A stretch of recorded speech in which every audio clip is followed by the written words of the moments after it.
Greetings, dear friends. I am Chisba, and welcome back to the Ghost Trick Marathon. We are still going. After a little break, of course. I needed food. Yes. So, we are here. Now, we will move on to Chapter 17, 5:10 a.m. The upended submarine continues to slink, slowly but surely. Slink? Sink. There you go. A long journey to the bottom of the sea. Slink. Shut up! Lynne and the little lady found the darkness and the salt water closing in on them, but at the very last second, something saved them. Now it quietly looks down at them. My fingers smell like garlic now. Darren, just no. My head is filled with one giant question. What in the world is this thing?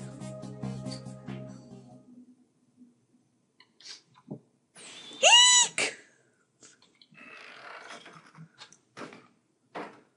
Eek. That was high-pitched. Well, it was Lynn squeaking. It had to be high-pitched.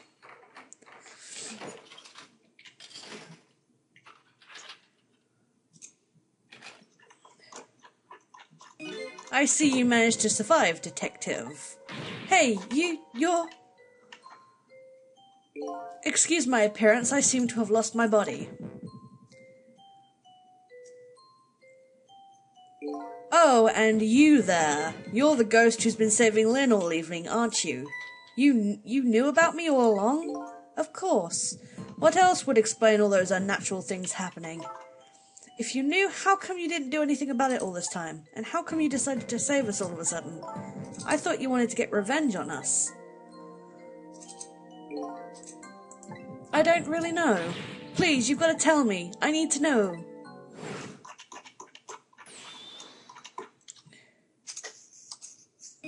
Who in the world are you? Sissel, look at you. What happened? I can't hold on to that image of myself any longer. You can't remember who you are? That's right. I came all this way tonight to try and chase down my lost memory. For quite a bit of tonight I thought I was you, Sissel. Sissel? My name isn't Sissel. I bet you'll remember really soon. Who you are and who I am too. What? The man in front of me is not me. I'm even further away from the truth. Or maybe not. Something is stirring in my mind, a memory about to emerge. Do I know this man? Now that I've shed my image of myself, I feel like I'm one step closer to the truth. One step closer because he decided, I'm just going to go blank slate. Yes. Well, he still is a blank slate, technically. Yeah, it's like nothing is closer than mistaking himself for something else. Yeah. They've got us good. It's all over for the submarine. Its engine room is destroyed. There's a hole in the hull and it's sinking as we speak. What are you doing here? I thought you had to deal with those people. They betrayed me. I was a fool to trust them. They already have what they wanted now. The Thames-thick fragment. I didn't know they had figured it all out. You mean they figured out the source of your powers? Yeah. That meteorite's radiation has two effects on living creatures. It gives power and time. If you don't mind, we'd like to hear more. These 10 years, I've been watching that junkyard superintendent do his research, and I think I've kind of got some of it figured out. The meteorite's radiation gives spirits special powers, like possessing and manipulating objects. And in my case, swapping objects. Exactly. Apparently there are individual differences in the powers we get, and it seems these powers change as time goes by. They do?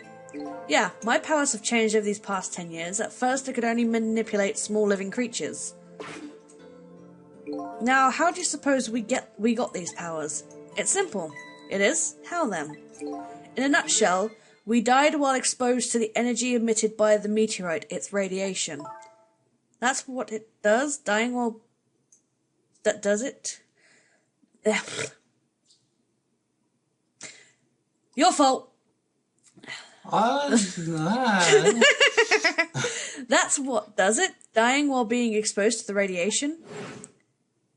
Yeah, on that day 10 years ago,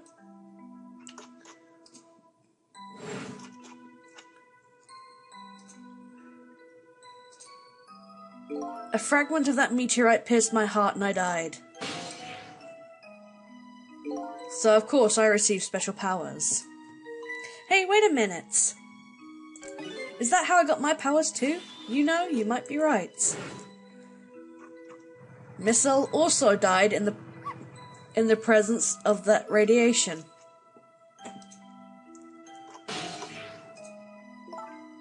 Aren't the Temsic remnants still right there in that park at the bottom of the crater? You're right. So that must mean I must have died in the presence of the meteorite's radiation too.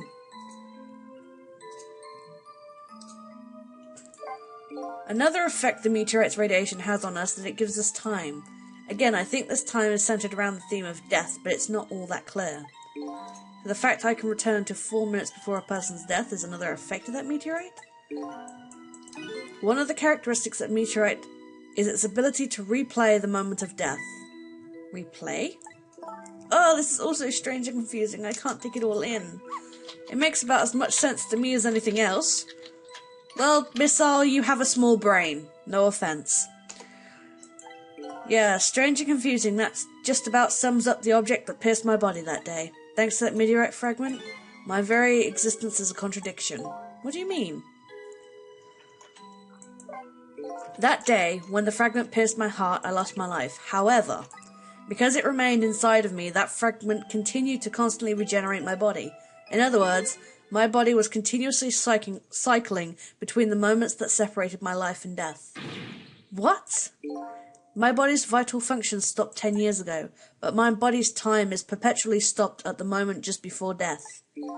Time just stopped, huh? So I just simply existed, not really alive and not really dead. That pretty much sums up these last 10 years for me, ever since that incident in the park. My body hasn't aged a day, my hair hasn't grown an inch. Come to think of it, that old pigeon guy mentioned something. He said he couldn't cut this guy's body with a scalpel. So I guess as soon as an incision was made, his body would regenerate. Wow.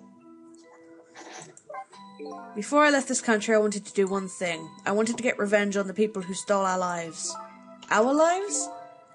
As part of the deal, I made those guys promise to cooperate. Cooperate? You meant the kidnapping? It all went fine. I manipulated the Justice Minister and made him issue the execution order, but I thought he might call off the execution at the last second. So that's why you wanted his daughter kidnapped. But they kidnapped the wrong girl. Little did I know they had their own reasons for cooperating with me. Huh? Their objectives was to wipe out everyone who had to do with Temsic.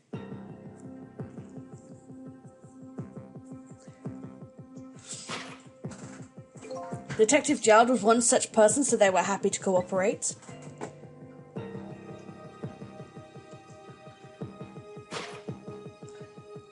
Inspector Cabanella and that junkyard super, they were slated to be wiped out too. And as it turns out,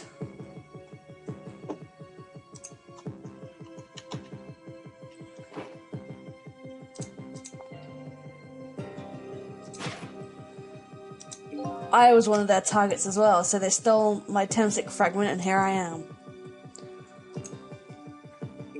But they had one more final target. Lynne. You, detective. Me?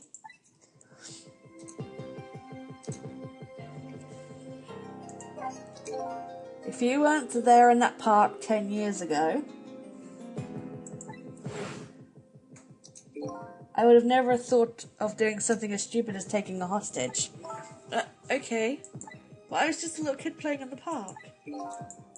Yeah, I know. Huh? 10 years later, you'd become a detective looking into Jowd's case. Tonight, I invited you to a quiet spot on the edge of town. It was a trap, you see.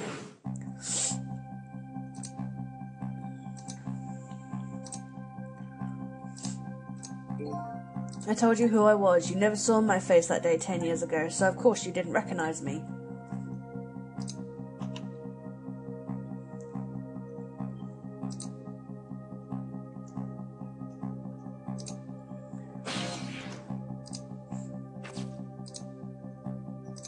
I took possession of you to make you shoot me.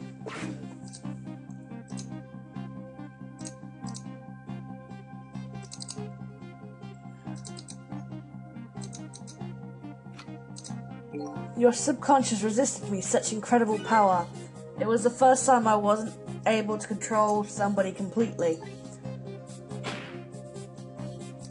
The aim was off and the first shot missed the mark.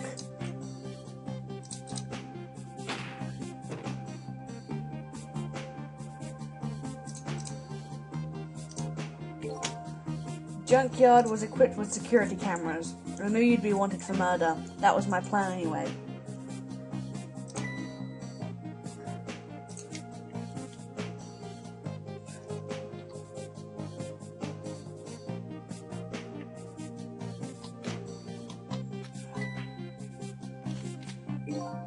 But they had other ideas. They simply wanted you wiped out. But then, something threw a big monkey wrench into their scheme.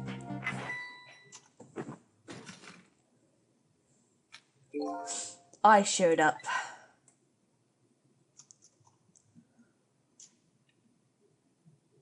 I was supposed to meet up with them after that, but then something went wrong. What happened?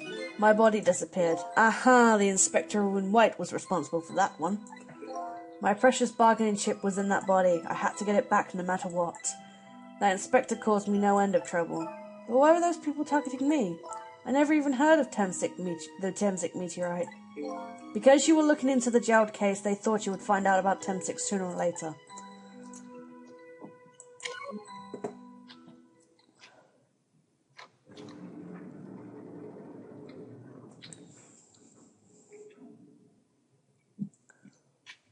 And that's pretty much the whole story. The only thing left to do is wait for the water pressure to crush this submarine. Oh no, there are no cores that link from here to the water's surface. I have an idea. What a ray of sunshine he is. Yeah, I have an idea. We hook up the phone line and there are no communication cables down this deep. They meant for this submarine to be my coffin. A coffin for the dead. There's no escape. I think I kind of understand now what you've been feeling these 10 years. You what? This feeling, cut off from the world, all alone in a submarine, sinking slowly toward the bottom of an endless sea. This must be how you felt all along.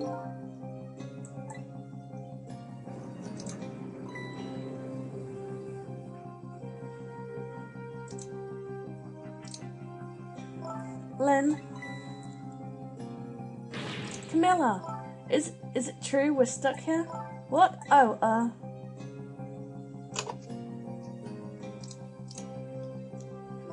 If my dad was here, I'd bet he'd save us.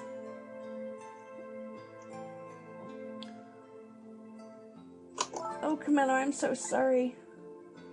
That's funny. What is it, Sissel? There's something I don't understand. Why would they go to all the trouble of detaching the control room? What? Why didn't they just steal the Temsic fragment and escape if that's what they wanted? Why did they have to just send your body off into space? That's a good question, but I guess it doesn't matter why now. We'll never find it again. We have no idea where it was launched to. Wait a minute! Yes, we do! This will tell us where Detective Jowd is. That present from the Inspector in white. That's right, Detective Jowd told me to hold on to it for him. And the bullet is still in this person's body in the command room, right? And then we should be able to tell exactly where it is with this. But even if we find out where it is, how do we get there? We should be able to figure something out between the three of us with our powers, right, Miss Lynne? Right. Wait a minute, what about a torpedo? A torpedo? In any case, it's way too early to give up. It looks like Detective Jowd is our last hope. Come on, let's get started.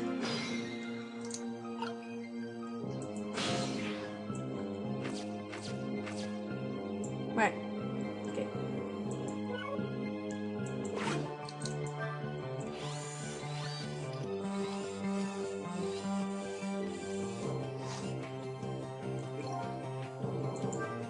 Why is this machine shoving grapes at me?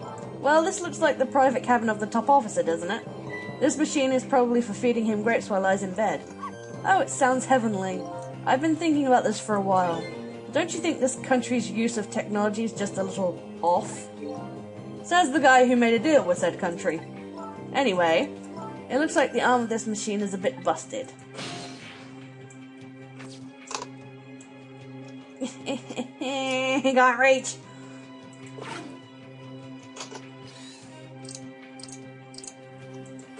Can't reach. Yes. No. Cancel. Okay. So, what we need to do is operate it again. Should be able to reach this time. Yep, there we go.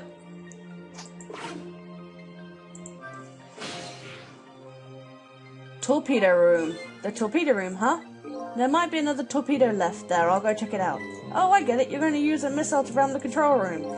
Well, I don't know about ram. We don't want to blow Detective Jowd up, but something like that. We'll climb up to the torpedo room too. Up is definitely safer. Okay. Okay, I'll see you there then. Well, it's 3:44 in the morning. Of course I'm going to be yawning. It looks like the torpedoes can be launched manually with these switches. There are 2 tubes, so there should be 1 more left. I guess the first thing we should do is load it into the tube. When it comes to missiles, you can count on me. I'll enter the coordinates of the command room into the torpedo.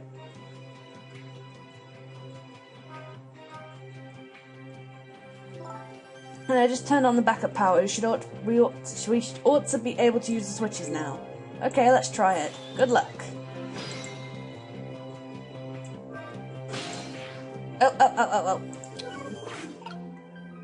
Oh. Ghost. No. No time for talking. The switch won't budge. Maybe it's broken, but I don't think the entire device is broken, though. It'd probably work fine if I knew I could move the switch. We'll just have to find a way to move it somehow, but I can't do it with my powers alone.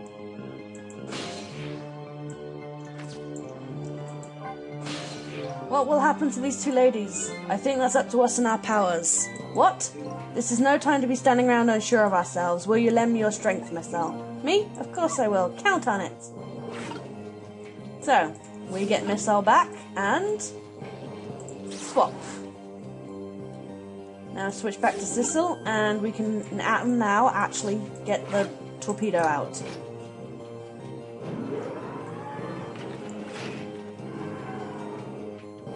There we go, that torpedo looks serviceable. All set on the send too, but something's odd. What is it? The command room, it looks like it's slowly sinking. Sinking? Yeah, like it's completely run out of power. I wonder what's happened. I don't know, but I guess I'll find out.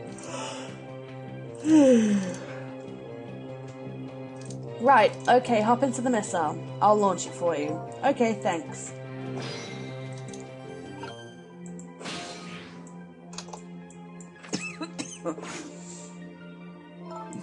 I've already set the torpedo's course. It'll head towards the command room where Detective Jowd is. 12 seconds after launching, it will pass by the command room for an instant. That instant will be your window of opportunity to jump over to the command room. Okay, got it. And then we'll find a way to come back and save you. That'll probably be my last task tonight. Just hold on until we get back.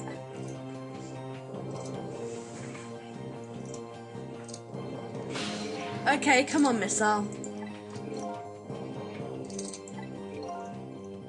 Missile? I'm sorry, I can't go.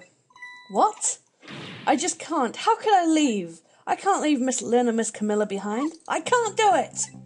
Missile. I swapped the switches so the missile can be launched. You'll have to do the rest, Sissel.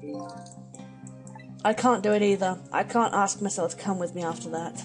I understand exactly how he feels.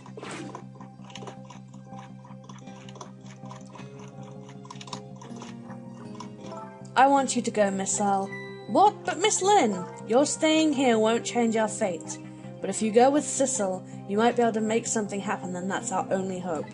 But what if that something doesn't happen? I'll never be able to see you again. Never, ever again. Even I can understand that. I couldn't stand that.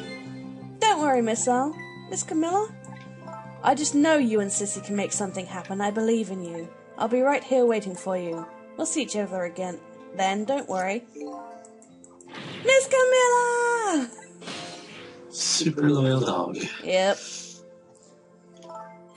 That's a good boy, Miss Al. Now, are you ready? Remember, it's 12 seconds after I throw this switch. We're ready.